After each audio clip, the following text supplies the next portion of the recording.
I've written articles before about the circus of local government. These essentially just boil down to this basic truth. When we elect political clowns to local government offices, we should really not be surprised when local government turns into a circus. Now, today's story is about one of these clowns and how her selfish, narcissistic escapades in public office have unfortunately helped turn this local government in Washington state into a circus, exactly as I predicted. Now, before we talk about the clowns that we've elected to public office and the costly circuses they create, don't forget to hit the like and subscribe button down below. I encourage you to subscribe to this channel if you haven't already done so. Now, it actually costs you nothing, but it might annoy some of the clowns in government, as this will help our channel get more visibility with other viewers who probably also want to know exactly what kind of circus their government has become. So if you like our videos, please feel free to share them with others who might also appreciate the stories that we tell and the information that we share about whether it's about Washington state or elsewhere. So now back to the circus, which we sometimes call local government, and the clowns that we've elected to run it. My story today comes from Thurston County, where I live in Washington state. It's a county best known as home to our state capital and city of Olympia, and also the county which unfortunately hosts the disastrous and embarrassing excuse for an experimental college called the Evergreen State College. Now, frequently, this has been mocked by many as the worst college in America. This institution has become a sinkhole of tax dollars just on a beautiful 1,000-acre campus and has helped process their unemployable and ungraded graduates into local government bureaucracies, unfortunately, for decades now.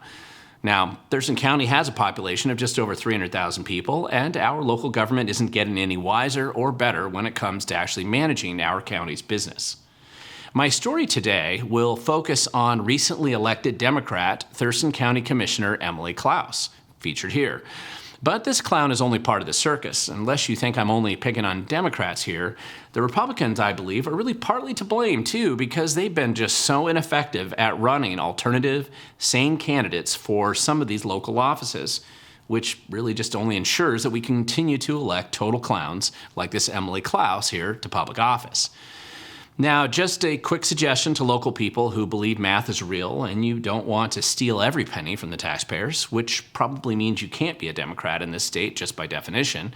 Start your campaign plans a few years in advance. You have to do this to beat the corrupt candidates and clowns supported by the local Democrat Party machine. It isn't easy, but you also can't make it a last-minute impulse choice if you want to succeed. Please plan ahead, often for a few years at least, for best results. Otherwise, we're going to be stuck with this. Now, okay, over the past month, there have been a swirling barrage of stories, rumors, and information about recently elected Commissioner Klaus. She made the news recently in this recent drama now because she's publicly removed from all of her committee assignments by her fellow county commissioners. Even in Thurston County, that isn't something that you can keep secret for long. Now, by the way, ignore that arrest warrant story because it was just a traffic thing that happened last month right in the middle of the circus, and I think she got that one cleared up by now. Now, local county governments like Thurston County, they elect full-time county commissioners to manage the executive and legislative functions of local government. I mean, they sometimes have a quasi-judicial role in limited circumstances, but typically most of their day-to-day work is actually focused on making sure that the county money is spent on public safety, kind of roads, parks, local planning schemes. Maybe they're trying to fund just kind of an obligatory grant grifting operation for their political allies, perhaps, in exchange for future campaign contributions, and then just various other just kind of less obvious aspects of county government. Now, there are a large number of committees on which these elected officials actually need to serve, and examples would be like Veterans Affairs or the Canvassing Board, etc. Now, typically the county commission will divide up committee assignments, and the elected officials will serve on the various boards that either interest them, or perhaps they just take a turn on a committee so that the county is represented in those meetings, and then the committee chair can just report back to the whole commission on the status of their respective committee efforts.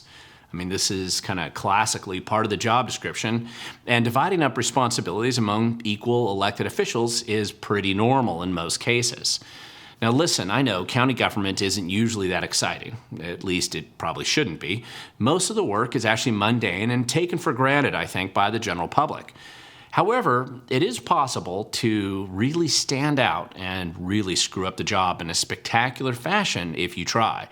It is in these instances, unfortunately, when the circus act gets crazier than normal, and this is when the public typically starts to pay much closer attention. Now, in Thurston County, these screw-ups usually have to do with overreaching, crazy central planning schemes like the pocket gopher fiasco from a few years ago, or when the county government botches just another building project, which unfortunately is something Thurston County does repeatedly every few years. Now, sometimes a grant grifting operation is just so corrupt and inept that even people in government take notice. Money, of course, is always wasted, and commissioners usually vote themselves a pay raise on a frequent basis. Of course, local government inefficiently blunders just forward, working hard to create tomorrow's mess with today's very poor decisions. Now, there is a lot that they can screw up if they really try hard enough, and during good financial times, there's often just enough taxpayer money floating around to kind of cover up or hide the screw-ups that are typically going on. So let's just go back to one of our local county government clowns here. Recently elected Emily Klaus's very public removal from her committee assignments is what made the news. However, it appears that what caused her fellow commissioners to remove her and recently agree to keep her off these committees when they looked at it again recently, it has to do with just absurd, selfish, narcissistic behavior by Commissioner Klaus herself. Now, the foundation for this drama was established by Klaus shortly after her unfortunate and tragic election to the Thurston County Commission in November of 2023, last year. Her election was proof that we really struggle hard to find the most unqualified people in our community, and we usually put them into public office. Now, obviously, a 28-year-old commissioner with little life experience, living at home with her mom and her multi-hued hair colors, is probably bored with the mundane details of just being a county commissioner. And I mean, the $135,000 salary plus benefits, it's a pretty strong incentive to get into the elected position if you can, but that doesn't mean you won't get bored sitting in those boring committee meetings. However, Commissioner Klaus apparently decided to spice up the boring life of county commission by basically hiring her boyfriend as her assistant. Now, it is typically against the rules and the law generally to sleep with your subordinates. But as long as you're a Democrat, those rules really aren't enforced in Thurston County. The rules really only apply to the little people and maybe that rare Republican now and then. The elected officials appear to get special exemption from following a law. However, young love and fun spring flings at the office on the taxpayer dime will almost always lead to trouble in paradise. And for Commissioner Klaus and her office squeeze, this was no exception. As could have been predicted, it appears that Commissioner Klaus wanted to fire her boy toy assistant after some kind of lover's quarrel. Now, those of you more familiar with human resource rules and litigation can probably predict what happens next. The two spurned lovers, of course, make various accusations against each other, including sexual harassment, rape, theft of funds, etc., etc. It's just kind of, all you have to do is just imagine a nasty divorce with the very deep pockets of local government and, of course, their frequently utilized insurance risk pool to cover the costs. Now, obviously, Commissioner Klaus put Thurston County at financial risk due to the various violations of ethics laws and rules, common sense, and of course her selfish desire to have some fun at work.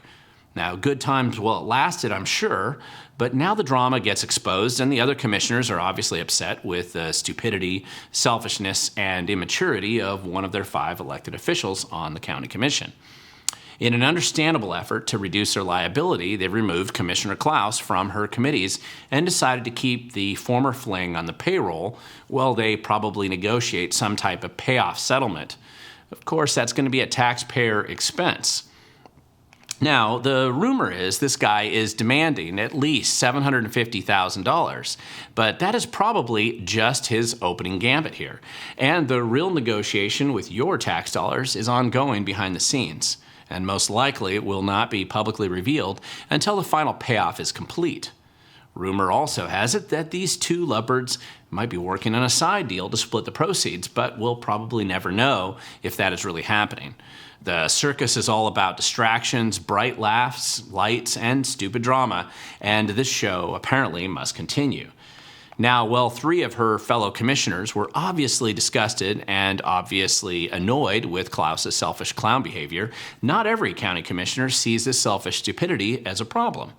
Democrat Thurston County Commissioner Ty Menser, for example, a well-known local banjo player, long ago stopped pretending that he represented the people of Thurston County and instead spends most of his time cultivating and supporting the handful of leftist special interests that he understandably believes keeps him on the sloppy gravy train of local government. Well, Commissioner Ty Menser, he actually claims that he went to Harvard and Berkeley Law School, but his weird decisions and erratic behavior over the years have provided evidence that he actually has really no evidence at all, that he has a law degree or even understands how the law works. Nor does he seem to care. However, he has been excellent and consistent at looking the other way when money goes missing on his watch and being absent when hard decisions are being made. Menser conveniently avoided the first vote to remove Commissioner Klaus from her committee assignment a few weeks ago because that was an adult decision. And clowns never want to grow up. Now, Menser is now wanting to bring Klaus back because he doesn't really see anything wrong with her behavior or decision-making, regardless of how much it ends up costing the taxpayers. And I mean, who really cares if she breaks the rules and exposes the county to pointless, selfish liability for dumb decisions and office flings? I mean, this has become really the new normal for Ty Menser, so he probably can't tell the difference between clownish behavior and how government normally functions around here, or how it should. Now listen, this is fine drama for what is left of local media. Everybody gets to kind of watch this train wreck and the circus from a safe distance away. We can just gaze in awe at the stupidity and clownish behavior of our elected officials as they entertain us. And they may occupy the office and carry the fancy title, but some of them certainly demonstrate why they haven't earned the public's respect that theoretically would go with these elected positions. Now, this is just human nature. It can be good for a few laughs and headshakes, of course, and we can observe this weird drama with just a bit of awe, just at how our tax dollars are pointlessly wasted as usual. But this clownish circus-like behavior all the time, this kind of masks more serious financial, fiscal, and legal problems that the Thurston County Commission actually needs to resolve when they get back to adult work. And some of this goes back to basically years of my past reporting on Thurston County. Many of you will be familiar with some of these stories. On the other side, on the bright side of things, Thurston County appears to have accidentally hired here a pretty good manager named Leonard Hernandez from California, of all places. I'm actually pleasantly surprised and even stunned because the last 3 highly compensated county managers have ranged from tactically deceptive to what appeared to be possibly criminally corrupt, like recently departed Thurston County manager Ramiro Chavez. It is so stunning that Thurston County may have accidentally hired an adult who appears sane. He apparently believes math is real and is not yet completely corrupted by the local, very pervasive kind of big government grifter class, at least not yet. Now, I pray he never does get corrupted, of course, but I'm sure the squeeze is probably starting all around him. I also hope he lasts, but he will earn every penny of the $220,000 that he's being paid, as I'm sure he now realizes after just a few months in the hot seat. The honeymoon's definitely over. Now, additionally, the departure of one of the worst government attorneys in recent times, Linda Petrich right here, and the recent resignation of the failed and soon-to-be departing assistant manager Robin Campbell, these have all left a bit of a vacuum in the senior levels of bureaucracy in Thurston County. Senior staff usually flee their highly compensated positions when they can see investigations getting closer to uncovering their misdeeds and trademark incompetence. Even in Thurston County, you can actually only hide this for so long. Now, a bureaucrat's primary initial goal after the typical cover-up, and you can read it right here, after the cover-up operation, is actually to run out the clock on the statute of limitations regarding whatever money or funds have gone missing. Now, County Manager Hernandez and us peasants, that's you and I, local taxpayers of Thurston County, we're left holding the bag, and we will have to find solutions to the problems, even in the middle of a circus like this. Now, this new Thurston County Manager, Leonard Hernandez, probably thought he got out of the mess of California, only to discover that he landed in the equally dramatic circus of Thurston County. I mean, fewer people, smaller budgets, more rain and worse weather, but just as wasteful and clownish as California at times. He probably didn't expect to have weirdos exactly like Commissioner Klaus here, creating pointless, selfish drama like this, but the mess has been dumped in his lap anyway. But all of this, the boy toys, the rainbow hair, the line, the he said, she said, the litigation drama, and the inevitable expense to taxpayers for this pointless and easily avoided government circus. It is just window dressing on the real underlying financial drama that the recently departed senior staff hope everyone forgets. At least long enough, again, as I've said before, to let the statute of limitations run its course. Now, as I've raised in the previous videos and has been documented by local good government activist John Pettit, money is not properly accounted for in the recent atrium building project fiasco. And this isn't just the usual skim that government steals from us all the time, every day they go to office. I mean, millions of dollars are essentially unaccounted for in this one project alone, and nothing about the atrium facility project makes any sense to anybody. Now, the Washington State Auditor's Office has done some limited surface level kind of patty cake audits, and of course they found problems in Thurston County. I mean, you can read some of these findings for yourself. I'll link to these down below, but this is really just the tip of the iceberg, and it merits my recap of the real financial problems that we see in Thurston County right now.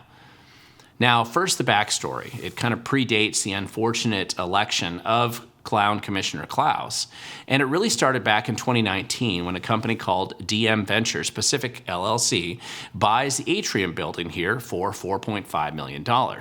Now, this building's located on Pacific Avenue. For geographic reference, this map showed where kind of the location of the old courthouse and the state capitol is in relationship to this new building, just to kind of give you a sense of where it is located.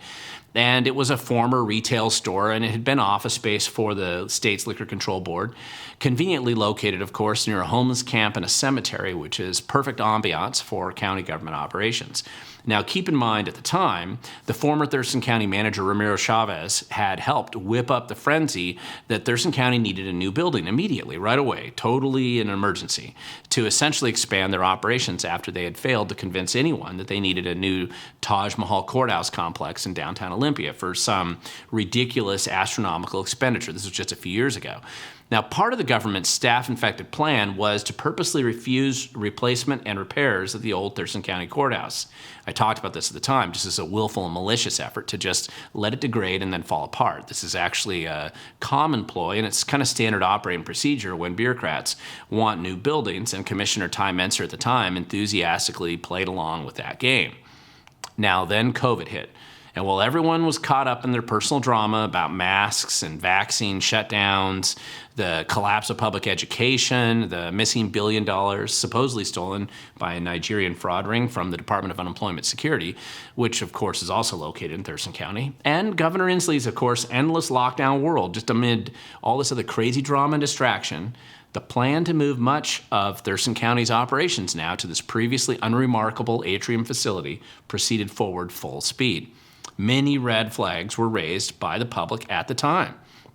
For example, despite the fact that this building had recently been purchased for $4.5 million in 2019, why did Thurston County agree to spend over $9.6 million on tenant improvements, or TI work as it's called? I mean, this was a particular red flag because the TI work was worth twice as much as the building, and the contractor hired to do the work clearly indicated right up here that it was a $2.25 million remodel, according to the permit that he filed with the City of Olympia. So where did the rest of the money go? Now, I know some of it went to overpriced furniture, incorrectly categorized as TI work, but it still doesn't make sense. Even in Common Core math world, even for an Evergreen State College student, it really doesn't make sense. Now, keep in mind, Thurston County also signed this weird rental lease agreement for $136,000 per month, in addition to the massive TI work, and Thurston County, of course, agreeing to cover all additional costs associated with taxes, utilities, etc. And it isn't clear why the landlord had any expenses or exposure for this sweetheart deal. However, Thurston County also decided to, weirdly, on top of everything else, sign this lease subordination agreement guarantee for the building owners, the landlord essentially, so that their landlord could take out an $11 million additional loan through Columbia State Bank and then obligate the taxpayers, that's you and I, to willingly forfeit Thurston County's right to change any aspect of the bloated lease agreement with the landlord without the bank's pre-approval. Now, why did Thurston County guarantee that additional bonus $11 million loan in the way that they did it? Nobody can actually answer that question either. Now, I've attached a copy of that agreement in the video description down below if you care to see it. It's weird, and I'd encourage you to take a look at it. Now, of course, local activist John Pettit was asking these very uncomfortable questions. The county manager, attorney, and assistant manager here were not happy, and Commissioner Ty Menser just wanted John Pettit to leave him alone. The money has vanished into the memory hole for now, and I'm sure documents will be conveniently disappearing. Thurston County is on the hook for an expensive monthly rental cost, and for some reason, a lease subordination agreement on an $11 million loan to their landlord for no apparent reason that should matter to the taxpayers of Thurston County. But wait, of course, there's more. And yes, it's more than just missing mystery millions on this foolish building project. For years, there has been some concern, basically, about how Thurston County's senior staff infection didn't just contain itself to building fiascos. It also has misused funds in violation of a variety of state laws. One example was actually the misuse of sales detention tax funds for jail staff salary. Now, this is just a story, really, about robbing Peter to pay Paul and then break the law as an extra bonus on the way. And essentially, Thurston County has been illegally taking money from a trust fund that was legally restricted for capital projects sales tax, and then illegally using it to pay for staffing costs, essentially recurring costs. Now, for example, the liability to the county just this year alone is $6 million, just on this one line item. Now, of course, when this sales detention tax was originally proposed to those of us who were suckers of Thurston County, the county staff and elected officials, they promised the voters it would be used for capital projects. Hard costs associated with maintaining and building the jail facility itself. State law also restricted the use of those funds. But of course, the bureaucrats and politicians, they lied. I mean, no surprise. And they stole the money from this account and used it for other purposes. Now, remember this, when Thurston County decides to ask you and I for more money to build a jail in the future, don't worry. You and I have already paid for it, but Thurston County just misspent it, and they did that illegally with no consequences to those who actually took the cash. And then now, unfortunately, most of those politicians and bureaucrats, they're long gone. Now, in Thurston, at least this is in theory, Thurston County wouldn't have to pay this money back, but Thurston County they could just pay it back, right? But they're essentially broke right now because most of their existing funds are committed to other priorities. Then, of course, now on top of this, we have the misuse of REIT funds to make bond payments, which has led to millions of dollars kind of bouncing between various trust funds with limited to no accountability. In the private sector, if you actually borrowed funds, I'm going to say borrowed, from a trust account to pay your overdue credit card balance elsewhere, even with a plan to have an IOU to pay it back someday, you would still go to jail. Ponzi schemes, they really don't last long in the private sector, but things are different at the circus and local government.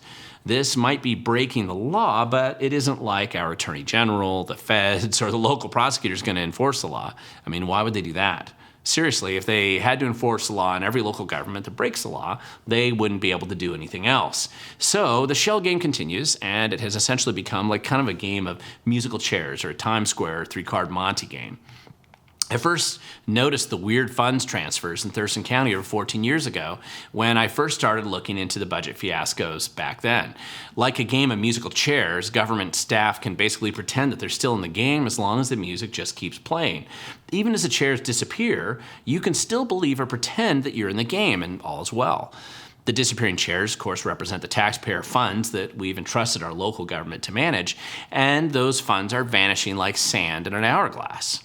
Now, at some point, unfortunately, sooner than our elected officials probably realize, the music will inevitably come to an end. The bailout they will seek from the state, the feds, or the taxpayer, it just may not be there next time. The COVID cash kind of saved us last time, but will it be there again? When senior staff bail out, as they have recently in Thurston County, this should be a warning that tough financial times are ahead.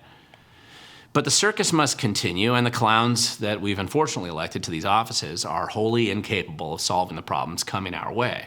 To be clear, not every elected official is a clown. They aren't. But when times get hard, it will be helpful to reduce the clowns like these guys and the crooks that we have in government today so that we can actually do the grown-up work of fixing what has been pointlessly broken in local government by these guys. Now, there are solutions to every problem. Sometimes the solutions are tough, and sometimes they take planning, and none of them should require another tax increase. Just giving more money to these guys is always a mistake and only prolongs the problems that we face today. You don't give free fentanyl to an addict on the street, unless you're in Seattle or Portland, of course, and you shouldn't give more taxpayer cash to the clowns in government. For Thurston County, I will point out that it is actually rare, and this is extremely rare, to have somebody who doesn't appear to be a crook or a clown as county manager. This is a huge bonus, and it is a genuine ray of hope for basically solving our local problems, I believe. As the new manager uncovers the deception, the lies, and the problems from the previous bureaucrats, we can at least get a better picture of the current situation. Maybe we can reduce or mitigate the damage that has already been done. However, we will also need to elect good people to the office of county commissioner, and there's 5 seats. We do need to recruit good people years in advance for these positions. We need to make sure that they're familiar with the processes, the budget, and have a realistic plan to actually campaign in Thurston County. It won't happen by osmosis. This county has replaced county commissioners before and pretty recently. We obviously need to do so again. And don't get me wrong, I enjoy laughing at the clowns sometimes as well, just like you. And they do provide entertainment at times, but the time for clowns and circuses is essentially over. We actually have work to do, and we need serious and capable people to fill these elected positions. Now, if you don't live in Thurston County, it's okay to laugh at the clowns that we've elected here, but I suggest you start to put your own local government under a microscope, because you may not like what you will find, and government is never going to fix itself. It just won't. Now, regardless, these stories inevitably come back to the unavoidable fact that if we want to fix what is broken in local government, we must show up. We can't just sit back and assume that it's somebody else who's going to do it for us. Our historic apathy or distractions got us here basically in the first place. Now, that doesn't mean that everyone watching this video should run for public office, even if you're certain that Jesus told you to do so. But you could start putting together a plan right now, 2-3 years or more in advance, for how you will find somebody and help them get elected to fill these critical roles. Identify, recruit, and plan the campaign. The effort and the goals of fixing what is broken where you live, it's not easy. We can only do this, however, if we stop being afraid, lazy, and apathetic.